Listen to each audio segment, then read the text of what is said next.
आप सब लोग आए, हमें बहुत खुशी हुई। मैं बी चंद्रशेखर नायडू आप सबके सामने अपने आप को प्रस्तुत किया है एज ए स्वाधीन कैंडिडेट, इंडिपेंडेंट कैंडिडेट, जिसका चिन्ह है डायमंड। मैं पिछले बार कांग्रेस से कंटेस्ट किया था एज एन एमपी कैंडिडेट, और आप सब लोगों ने बहुत साथ दिया और बहुत सारा मत मेरे को दिया है। यही मेरा इंस्पिरेशन था वापस लौटने का, क्योंकि मैं आप लोगों का साथ छोड़ नहीं पाया। 5 साल में, बीते 5 साल में बहुत कुछ किया है मैंने। एक हारा हुआ मेंबर ऑफ पार्लियामेंट कैंडिडेट होके भी मैंने जितना हो सके अपनी तरफ से काम किया है यहाँ पे। और मेरा ये एक निजी फैसला था इंडिपेंडेंट कैंडिडेट लड़ने का, क्योंकि मुझे लगा कि यहाँ पे परिवर्तन की जरूरत है और एक विकल्प यहाँ पे नहीं था। ఇక్కడ ఒక వికల్పం లేదు అని, ఇక్కడ పరివర్తనాలు అవ్వాలి అని నేను ఒక నిర్ణయంలో వచ్చాను। मैंने सोचा कि अपने लोगों को हम मदद करना है तो कैसे करें। पार्टी दीवार मुझे लग रहा था, कोई भी पार्टी, चाहे बीजेपी हो, चाहे बीजेडी हो, चाहे कांग्रेस पार्टी हो, क्योंकि हर चीज के लिए पार्टी के साथ मिलके उनके हिसाब से चलना मेरे लिए बहुत मुश्किल हो गया था। तो इसीलिए मैंने क्या किया कि मैंने बहुत सोच विचार किया, लोगों से विचार विमर्श किया। जब एआईसीसी ने हमें बुलाया था कि आओ जनवरी में कि आप जिम्मेदारी लीजिए, तो हमने उनको बोला था कि हम जिम्मेदारी नहीं ले सकते। तब एक सर्वे रिपोर्ट में एआईसीसी ने खुद मेरे को दिखाया कि 70,206 लोगों ने लेटर लिखा था,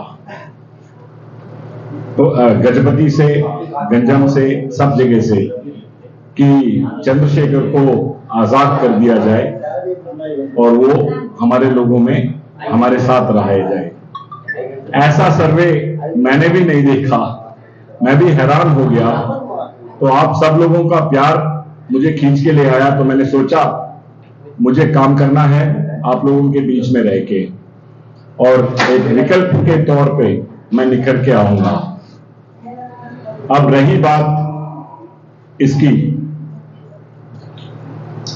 जो सरकार है प्रस्तुत और जो होने वाला है या जो बीता हुआ दिन है, मैं आप सबको ये बताना चाहता हूं कि ये पार्लियामेंट की कुर्सी जो दिल्ली दरबार में है, ये आप लोगों की है, जनता की कुर्सी है ये।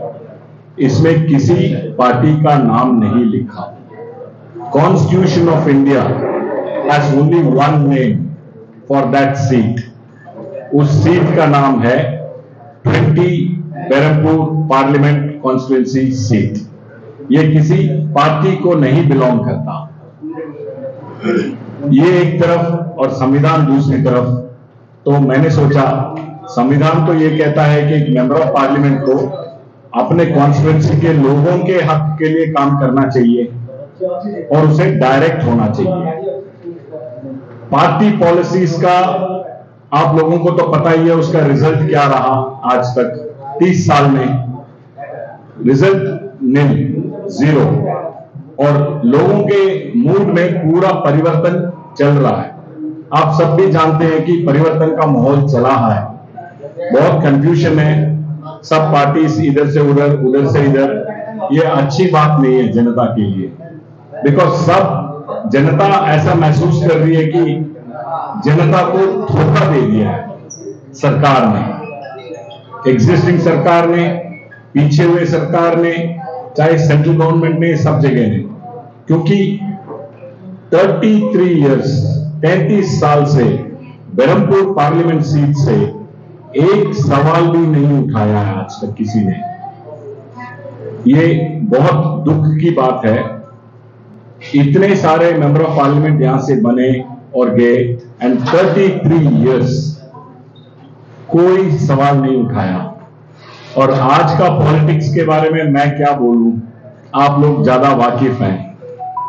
ये मुझे लगता है कि लोगों के आशीर्वाद से ही सरकार होती है। मींस जनता की मर्जी से सरकार होती है, जनता की कृपा से सरकार होती है। आप भी मानते हो इस बात को। सरकार की कृपा से जनता नहीं होती। यहां पे उड़ीसा में ये पूरा उल्टा हो रखा है, मतलब literally upside down. This is not good. ये अच्छी बात है ही नहीं, क्योंकि एक अच्छे लीडर की बात यह होती है कि वो आप लोगों से बात करें, आप लोगों के प्रॉब्लम्स को वो लोग रखें सामने। ये मोस्ट इंपॉर्टेंट फैक्टर होता है।